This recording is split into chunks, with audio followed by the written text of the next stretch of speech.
이혼할 사유가 없다거나 뭐 부부관계가 원만했다거나 그런 배우자들은요, 그런 피해 배우자들의 생각은 어떠냐면요, 배우자의 말을 믿고 싶어요.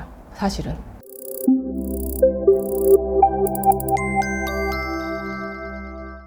안녕하세요. 이혼 전문 박은주 변호사입니다. 오늘은요, 배우자의 외도 및 상간소송과 관련돼서 많이들 질문하시는 것 중에 이런 게 있어요. 배우자가 이제 바람을 폈어요. 걸렸어. 그랬을 적에 싹싹 빌면서 바로 헤어지겠다. 다시는 안 만나겠다. 이런 얘기를 곧잘 하잖아요. 대부분 하겠죠? 이런 배우자의 말을 과연 믿을 수 있을까? 내가 얘기하는 걸 봐서 이미 정답은 믿을 수 없다라고 하지 않겠습니까, 내가? 배우자의 외도 때문에 이제 상간소송을 하고 싶다고 상담을 오시는 분들 중에서 그간에 있었던 일들에 대해서 제가 딱 얘기를 들어보잖아요. 어떤 분들은 포커페이스에 굉장히 성공을 했대. 그래서 배우자의 외도 증거를 다 싹 수집을 했고 지금 배우자한테 알리지 않은 상태에서 상간소송을 딱 하고 싶다는 거예요. 배우자도 모르고 상간자도 이런 사실을 모르니까 빨리 진행을 해주세요 라고 하시는 분들이 있고, 어떤 분들은요 이래요. 이런 분들이 훨씬 많기는 해요. 외도 사실을 처음 안 때는 언제예요? 제가 물어보거든요.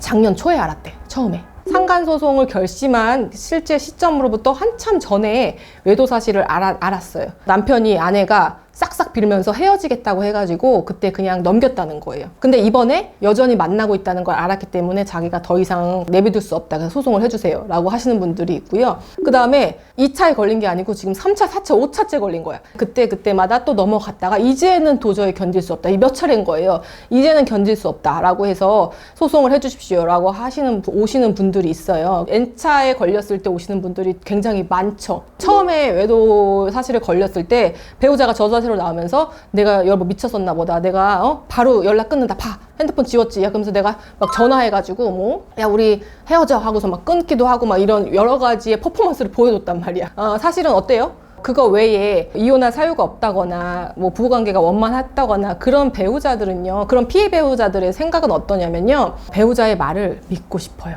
배우자의 말을 믿고 싶기 때문에 더 이상 캐내지 않고 자기 스스로 이들은 깊은 관계가 아니었다. 예, 이런 배우자의 말을 믿고 싶은 거고, 그게 사실관계를 캐내지 않고 묻고 싶어요. 그러니까 알았어, 당신 믿을게 라고 하면서 계속 신경은 쓰지만 생활을 또 지속을 하다가 결국은 걸리죠. 그러면은 변호사님, 걸렸을 때 헤어지는 경우가 많을까요? 라고 했을 때는 저는 한 가지 경우라고 생각이 됩니다. 어떤 경우냐면요, 외도를 처음에 좋아서 시작을 했겠죠. 좋아서 시작을 했는데 자꾸 이제 집착 수준으로 가는 거.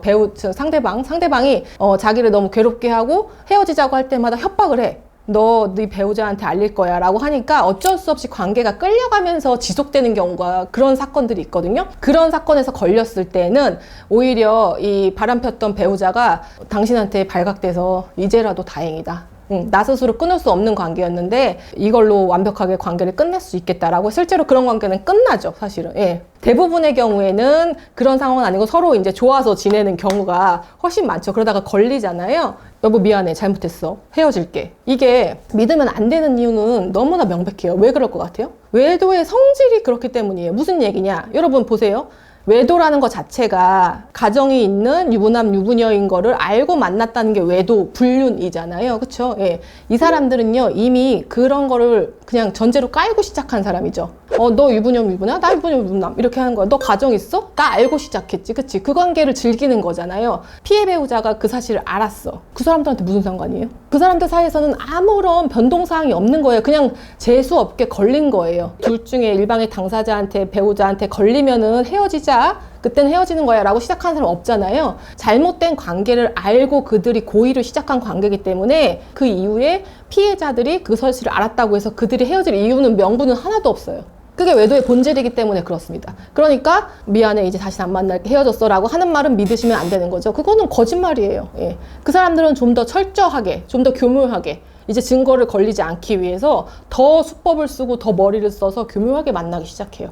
핸드폰을 추가로 더 구매를 한다거나 카톡을 사용하지 않고 텔레그램이나 라인을 사용한다거나, 그쵸? 예. 이런 식으로 하면서 더 교묘하게 만나요. 그렇기 때문에 어떻게 하느냐, 처음에 발각됐을 때 상간소송을 하시는 게 좋겠죠. 다만 상간소송을 제가 막 이렇게 권장하는 건 아니에요. 제가 상간소송이 득이 되는 경우가 있고 실이 되는 경우가 있다고 말씀을 드렸는데, 상간소송 자체를 주저한 이유는 여러 가지가 있겠죠. 왜냐면은 뭐 배우자하고 당장 이혼하지 않을 거기 때문에, 배우자의 어떤 직업적인 위치라던가 사회적인 지위라던가, 만약에 사내불륜이었어. 그래서 상간녀 소송을 했지. 그럼 상간녀가 가만히 있어요? 그 사실이 이제 회사에 알려지면은 원고의 배우자도 다 밝혀지게 되는 거고, 원고의 배우자는 뭐 원고를 탓하면서 내가 너 때문에 회사를 그만두게 됐고 퇴사하게 됐으니까 생활비를 못 준다 라는 식으로 나온다던가, 실질적인 피해가 발생할 수 있는 부분들이 있잖아요. 그렇죠? 여러 가지 고민을 하다 보니까 소송하는 거는 되게 원고 입장에서도 부담이란 말이에요. 그래서 한번 믿고 봐주는 거죠. 그러다가 이제 2차 걸리고 3차 걸리고 하니까 결국에는 못 참고 하시는 건데요.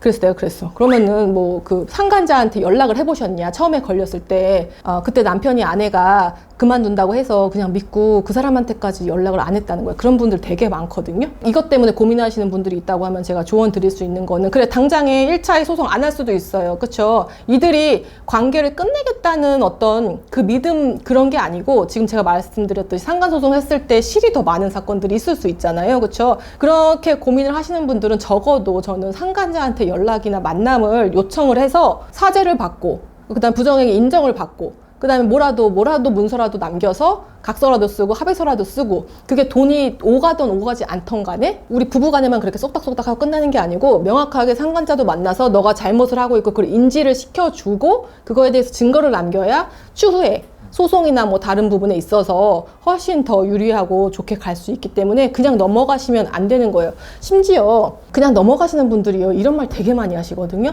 그래서 제가 처음에 배우자의 외도를 알았을 때 좀 놀래기도 하고 실망스럽기도 했지만 자기에 대해서 많이 생각을 해보게 됐다는 거예요. 그래서 무슨 생각이요? 그랬더니 결혼한 지 10년, 15년 됐고 서로 대면하고 내가 사실은 내 남편, 내 부인한테 신경 못 쓴 거 맞다. 따뜻하게 못 해준 거 맞다. 그렇기 때문에 내 배우자가 외도한 것에 대해서 일정 정도 나도 책임이 있다라고 그렇게 스스로 자책하시는 분들이 있고요. 그러고 나서 내가 배우자한테 더 잘해줬어 이러는 거예요. 더 알뜰살뜰 잘 챙겨줬다는 거예요. 바람핀 사람이 남편이라고 하면은 막 싹싹하게 굴면서 막 잘 챙겨주고, 막 식사 막 챙겨주고, 막 알뜰살뜰 챙겨주고, 남편도 마찬가지겠죠. 막 집에 착착 들어오고 가사와 양육에 대한 분담도 잘하고, 그렇게 오히려 자신을 탓하면서 자기를 참회하면서 잘 해보려고 했다. 근데 그런 게 아니었다더라 하면서 이제 배신감을 느끼시는 분들이 되게 많아요. 외도가 걸렸을 때 사실은 뭔가 그게 소송이든 소송이 아니든 간에 뭔가 단도리를 하고 지나가는 거는 굉장히 중요한 요소 같아요. 어찌됐든 간에 꼭 소송은 아니더라도 전문 변호사랑 통해서 이런 상황이고 배우자가 지금 한번 잘못했다고 빌고 있는데 이런 상황에서 내가 뭐 어떤 일을 할 수 있을까요? 라고 해서 조언을 받고, 조언은 뭐 사실은 뭐 그거겠죠. 상간자 만나가지고 확답을 받고 뭐 각서라도 합의서라도 받고, 소송까지는 아니더라도 그렇게 진행을 하시는 게 나중에 추후를 위해서. 왜 자꾸 내가 추후를 얘기하냐. 이들은 헤어지지 않아요. 정말 제 말을 믿으십시오. 바람핀 배우자가 헤어진다. 지켜봐달라. 이 말을 과연 믿을 것인가에 대한 문제에 대해서 제가 좀 씁쓸한 얘기를 한번 해봤습니다. 오늘 영상이 유익하셨다면요, 구독과 좋아요 눌러주세요. 안녕.